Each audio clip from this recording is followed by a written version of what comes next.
तो जी कल हम पढ़ रहे थे रिस्क रिटर्न और रिस्क के हम डिफरेंट मेयर्स जो है वो हमने डिस्कस किए थे। अब हमने ये देखना है कि जो एक्सपेक्टेड यूटिलिटी थ्योरी है वो क्या कहती है इस बारे में। So actual decisions may depend on the willingness to accept risk. So इसका मतलब ये है कि जो डिसीजन मेकर है उसमें बेसिकली विलिंगनेस होनी चाहिए रिस्क को एक्सेप्ट करने की।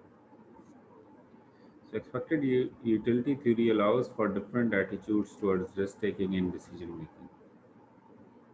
So basically जो expected utility theory है वो different attitudes जो है वो हाईलाइट करती है towards risk taking, खास तौर पर decision making के कॉन्टेक्स्ट में। So जैसे कि हमें ह्यूमन नेचर का पता है कि हर इंडिविजुअल जो है वो डिफरेंटली एबल्ड है, डिफरेंट एबिलिटीज़ होती हैं उसमें। इसी तरह जो है वो उसके जो डिसीजन मेकिंग्स हैं उसमें जो रिस्क टेकिंग एबिलिटी है वो डिफरेंट होनी चाहिए। सो हर इंडिविजुअल की जो रिस्क टेकिंग एबिलिटी है वो डिफरेंट होगी। So managers are assume to derive utility from earning profits. और उन्हें यूटिलिटी कहाँ से मिलती है? प्रॉफिट्स को अर्न करने से। इसका मतलब यह है कि अगर वो प्रॉफिट ज़्यादा अर्न करते हैं तो उनकी यूटिलिटी बढ़ती जाती है। ठीक, तो ये प्रॉफिट बार्स को अगर हम देखें तो ये लेवल 1 पे स्मॉलर है और इसका मतलब है कि यहाँ वाले की यूटिलिटी सबसे ज़्यादा होगी जिसमें largest bar.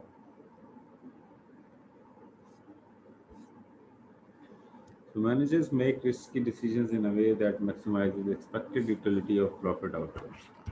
So expected utility of profit outcomes. तो ये आपकी utility of profit outcomes है और उसकी expected utility जो है वो बढ़नी चाहिए।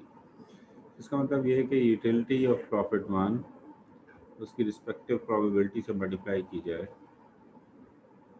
यूटिलिटी ऑफ प्रॉफिट 2 उसकी एक्सपेक्टेड प्रोबेबिलिटी से अप्लाई की जाए and so on P N utility pi N तक आपका ये फॉर्मूला चलेगा। सो एक्सपेक्टेड बेसिकली हमने कहा था कि ये बेसिकली आपकी एवरेज ही है। ठीक, तो ये एवरेज है लेकिन इसमें जो ओनली डिफरेंस है इसके हम इक्वल वेट्स अज्यूम नहीं कर रहे होते बल्कि डिफरेंट वेट्स होते हैं और उसको हम प्रोबेबिलिटीज। इसका मतलब ये है कि अगर आपके पास यूटिलिटी ऑफ प्रॉफिट हो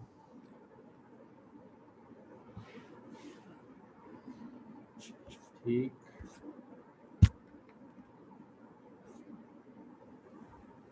तो आपके पास अगर यूटिलिटी ऑफ प्रॉफिट हो एक कॉलम में प्लस करें यूटिलिटी ऑफ पाई हम कहते हैं इसको, और साथ में आपके पास प्रोबेबिलिटी हो तो आप एक्सपेक्टेड जो यूटिलिटी ऑफ प्रॉफिट है वो बड़े आराम से फाइंड आउट कर सकते हैं। प्लस करें ये यूटिलिटी आपको गिवन है क्योंकि जो प्रोबेबिलिटी है आपकी 0.1, अगर यूटिलिटी 40 है तो आपने कहा ये 0.2, यूटिलिटी 60 है तो ये 0.3 है, यूटिलिटी 80 है ठीक है तो ये 4। तो ये आपका जो है वो एक्सपेक्टेड यूटिलिटी ऑफ प्रॉफिट बड़े आराम से फाइंड आउट हो सकता है। आप इन दोनों को मल्टीप्लाई करते जाएं तो इसका आंसर आएगा 2, इसका आएगा 8 और इसका आएगा 30।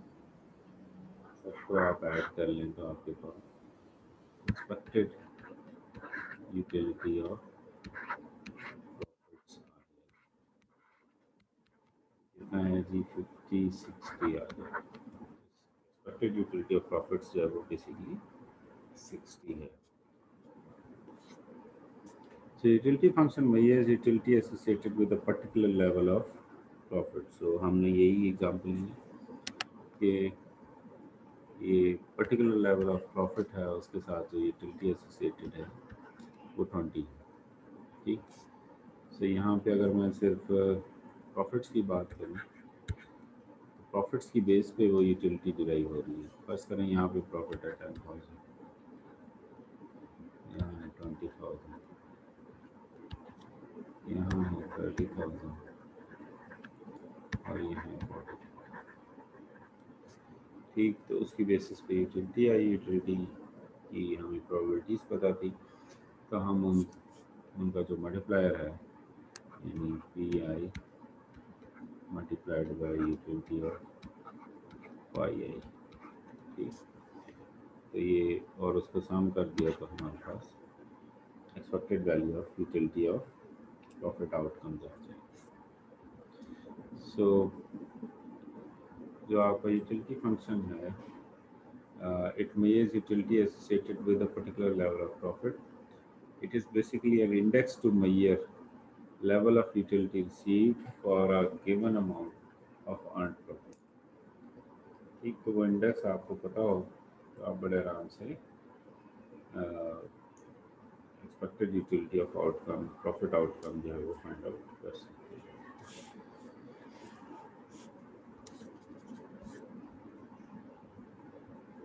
सो मैनेजर के एटीट्यूड को अगर टुवर्ड्स रिस्क देखा जाए तो वो बेसिकली इस्टेब्लिश होता है मार्जिनल यूटिलिटी ऑफ प्रॉफिट। ठीक, तो basically marginal utility of profit से होता है। तो मार्जिनल यूटिलिटी ऑफ प्रॉफिट से वो कैसे मेजर होती है? Change in utility of profit divided by change in profit. क्योंकि उसको हम प्रॉफिट की चेंज के एस्पेक्ट में देखें। So change in utility of profit first करें, हम कह रहे हैं हम जो है वो 60 और 40 पे इसको चेक कर रहे हैं। तो मार्जिनल यूटिलिटी ऑफ प्रॉफिट जो है वो फर्स्ट करें वो आती है 20।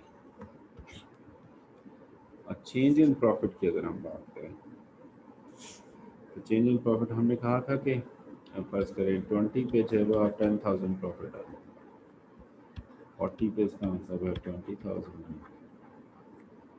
60 पे जो है वो 30,000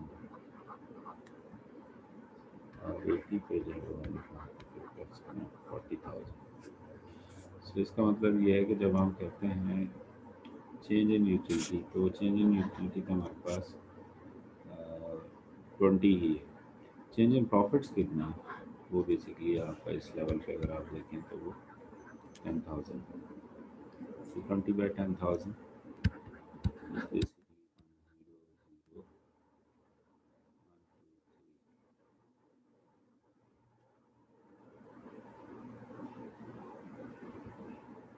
2 ठीक। तो ये आपके पास 0.002 मार्जिनल यूटिलिटी ऑफ प्रॉफिट आ गई।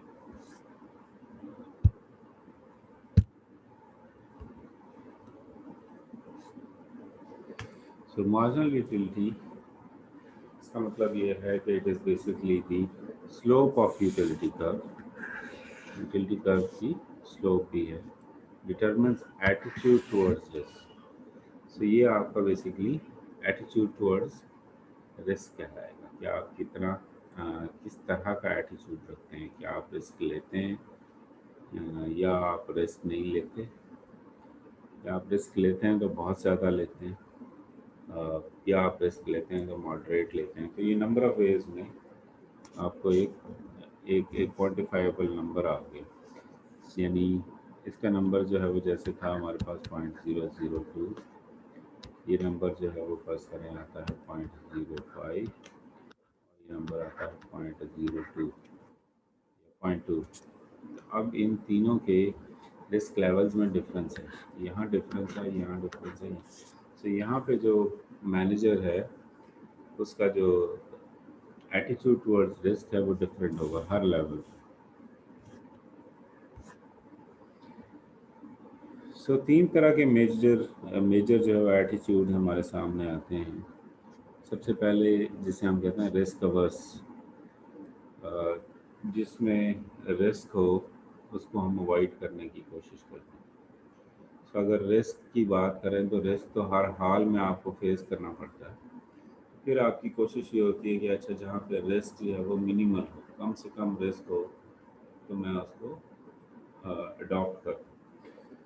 सो रिस्क अवर्स क्या है? Face with two risky decisions with equal expected profits, the less risky decision is chosen. ये हम कल डिस्कस कर चुके होंगे। फिर रिस्क लविंग बिहेवियर है, यानी ये एक तरह का रिस्क टेकर है। So expected profits are equal and the more risky decision is chosen. Expected profit same है, लेकिन आपने लेस रिस्की की बजाय ज़्यादा रिस्की जो है प्रोजेक्ट चुना है, तो इसका मतलब है यू आर रिस्क लविंग। और तीसरा है रिस्क न्यूट्रल। रिस्क न्यूट्रल क्या है कि आप जो है वो रिस्की डिसीजंस के बारे में इंडिफरेंट हैं, ठीक, ख़ास तौर पे जब उनके एक्सपेक्टेड प्रॉफिट्स इक्वल हों।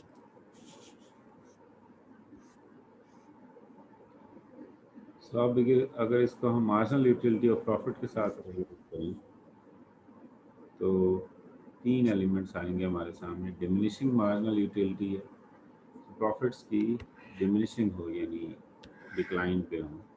मार्जिनल यूटिलिटी ऑफ प्रॉफिट्स जो है वो डिक्लाइन पे हो, डाउनवर्ड कर हो, तो वो रिस्क अवर्स होगा।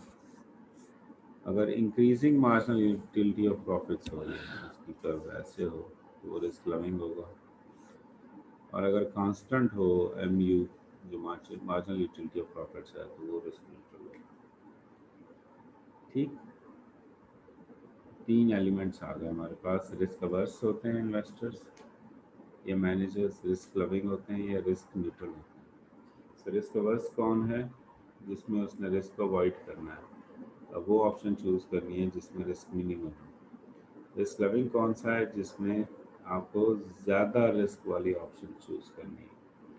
और रिस्क न्यूट्रल क्या है कि उसने जो है वो रिस्क लिए ही नहीं, वो तकरीबन उसकी लाइन जो है वो हॉरिजॉन्टल। तो यहाँ पे अगर आप देखें तो ये रिस्क इंक्रीज़ हो रहा है, यहाँ पे रिस्क डिक्रीज़ हो रहा है। इस वजह से इसको diminishing marginal utility of profit से डिनोट किया है। ये इंक्रीजिंग मार्जिनल यूटिलिटी और कांस्टेंट है। सो कांस्टेंट वाले को हमने रिस्क न्यूट्रल कहा, यानी उसमें फ्लक्चुएशन आने से उसको कोई ख़ास फर्क नहीं पड़ रहा किसी भी वेरिएबल की फ्लक्चुएशन से, क्योंकि वो रिस्क न्यूट्रल है। सब अगर हम मैनेजर के एटीट्यूड को टुवर्ड्स रिस्क देखें तो ये आपका अपवर्ड मूविंग है। अपवर्ड मूविंग जो आपका मार्जिनल यूटिलिटी ऑफ प्रॉफिट है, ठीक। सो इसको हम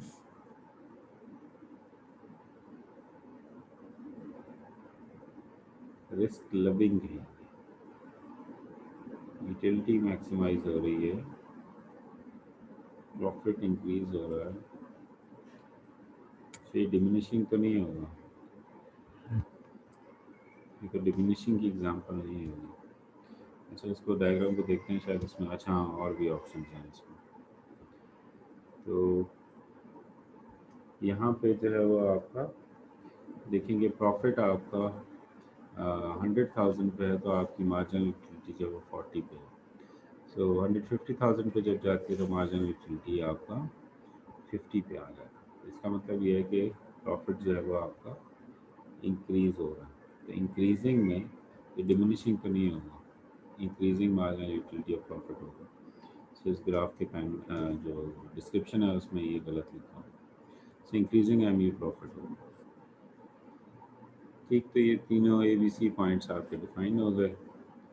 फिर आपका जो कांस्टेंट एम यू प्रॉफिट है, तो ये जो रिलेशनशिप है ये कांस्टेंट है, तो इस वजह से आपका जो मार्जिनल यूटिलिटी प्रॉफिट कांस्टेंट होने की वजह से आपका रिस्क न्यूट्रल कहलाएगा।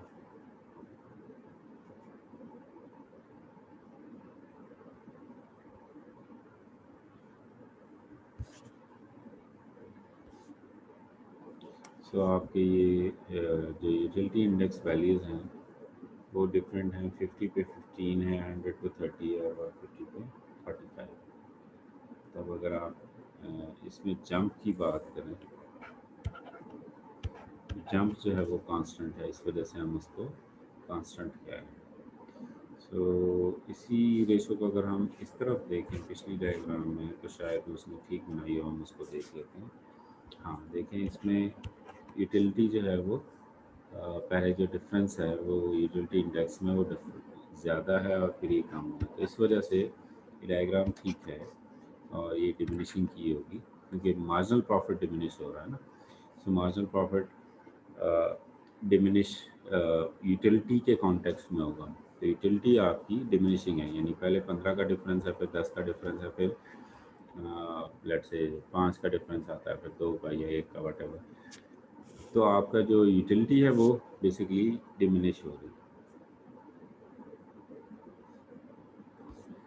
सो इस कॉन्टेक्स्ट में फिर ये आपका जो जो शेप थी, हमने कहा था कि वो डाउनवर्ड स्लोपिंग या अपवर्ड स्लोपिंग या हॉरिजॉन्टल कांस्टेंट के लिए, तो इसका मतलब है कि वो वैलिड नहीं होंगी। हम यूटिलिटी इंडेक्स के साथ जब उसको देखते हैं तो इंडेक्स में बेसिकली उसकी वैल्यूज़ कांस्टेंट जंप की वजह से है कि जंप जो है वो अगर कांस्टेंट है तो कांस्टेंट होगा। अगर वो जंप जो है वो डिक्लाइन कर रहा है तो इसका मतलब वो डिमिनिशिंग है, और अगर वो जंप बढ़ रहा है तो इसका मतलब है वो इंक्रीजिंग एम यू प्रॉफिट। तो इंक्रीजिंग एम यू में ये कर्व जो है वो आपकी कनकेव हो जाएगी, उसमें कन्वेक्स थी आपकी डिमिनिशिंग में। तो इसमें ये देखिए ये डिफरेंस जो है वो पहले 10 का था, अब ये 20 का है, तो इसका मतलब ये है कि इंक्रीजिंग एम यू प्रॉफिट। अच्छा जी, finding a certainty equivalent for a risk decision. Certainty equivalent ढूंढना है रिस्क डिसीजन के लिए। सो हम एक एग्जांपल को जो है वो देखते हैं कि हमारे पास ऑप्शन ए है जिसकी प्रोबेबिलिटी 1 है। अर्निंग क्या हो रही है आपको 5000 वीकली प्रॉफिट। तो ये तो हो गया सर्टेनिटी इक्विवेलेंट। तो अगर आप 6000 वीकली प्रॉफिट लेना चाहते हैं तो इसका मतलब ये कि प्रोबेबिलिटी चेंज हो जाएगी आपकी। ये भी तो हो सकता है कि आप 1 माइनस पी पे आ जाएं, यानी प्रोबेबिलिटी 1 माइनस पी हो और 6000 की बजाय आप 1000 वीकली प्रॉफिट ले लें, तो ये आपका रिस्क डिसीजन है। तो सर्टेनिटी इक्विवेलेंट क्या होगा कि आप 5000 के करीब करीब अर्न करें। आपने जो सोच के उतना ही आपने अर्न करना शुरू कर दिया, तो वो आपकी प्रोबेबिलिटी जो है वो चूँकि 1 है इस वजह से वो सर्टेनिटी इक्विवेलेंट है। अच्छा, ये किस केस में पॉसिबल हो सकता है? तो बहुत सारे इंस्ट्रूमेंट्स हैं जो रिस्क फ्री इन्वेस्टमेंट कहलाते हैं।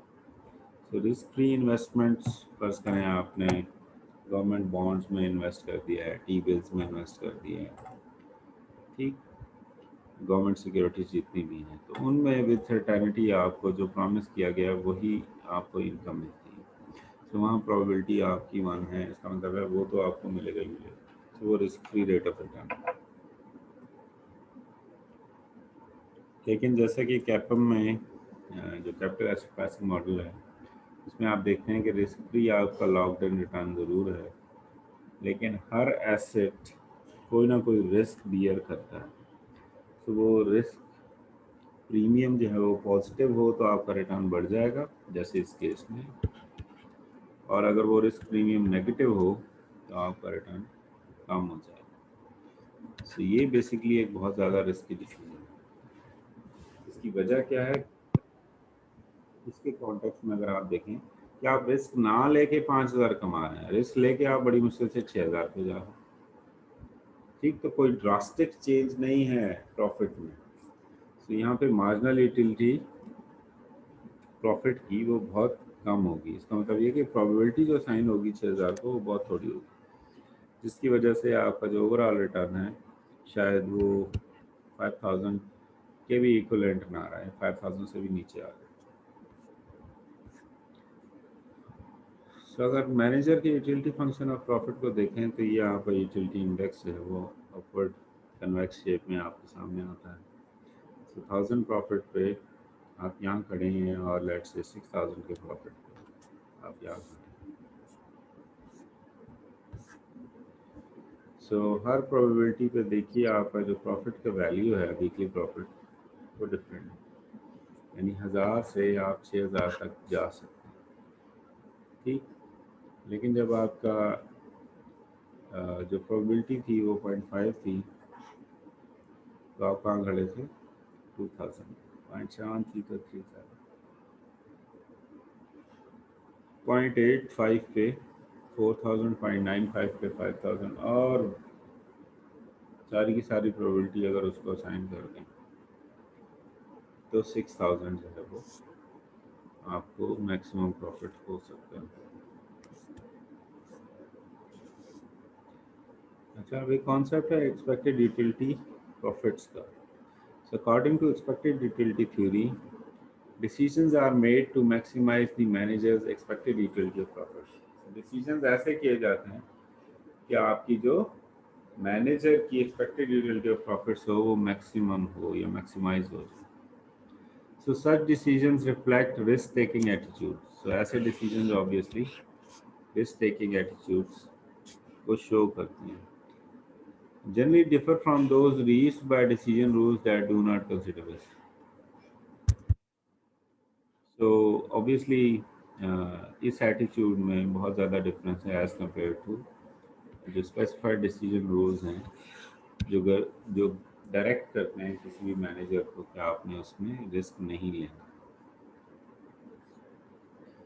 So for a risk neutral manager, decisions are identical under maximization of expected utility of maximization या maximization of expected profit. So जो रिस्क न्यूट्रल मैनेजर है उसके लिए जो है वो एक्सपेक्टेड यूटिलिटी की मैक्सिमाइजेशन और एक्सपेक्टेड प्रॉफिट की maximisation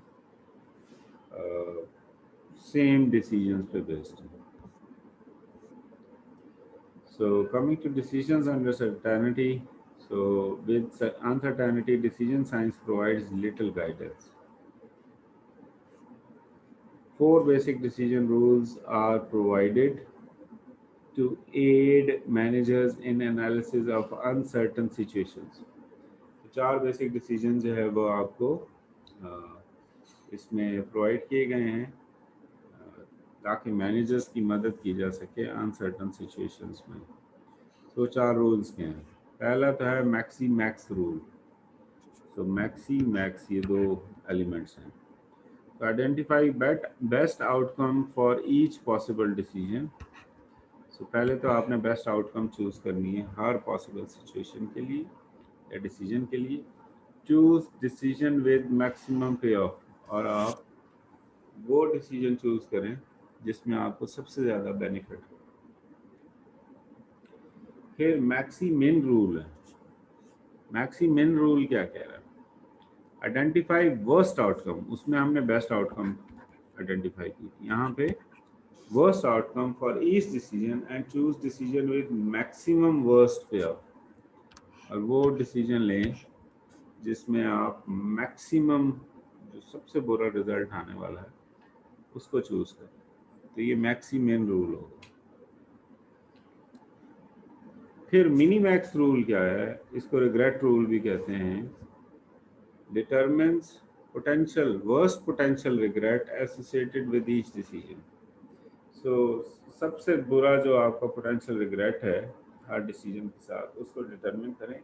where potential regret with any decision and state of nature is the improvement in the payoff the manager could have received had the decision been the best one when the state of nature actually occurred.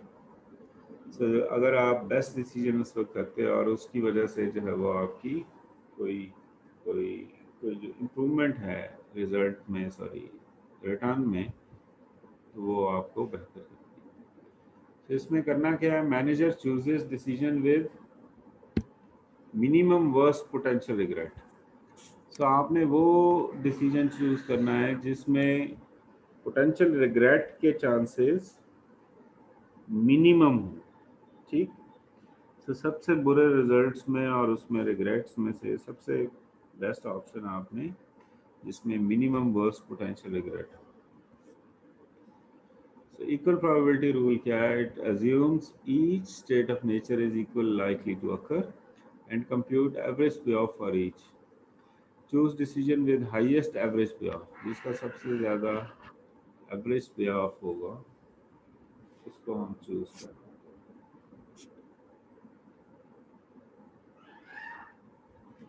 Okay जी, यानी query यहाँ तक?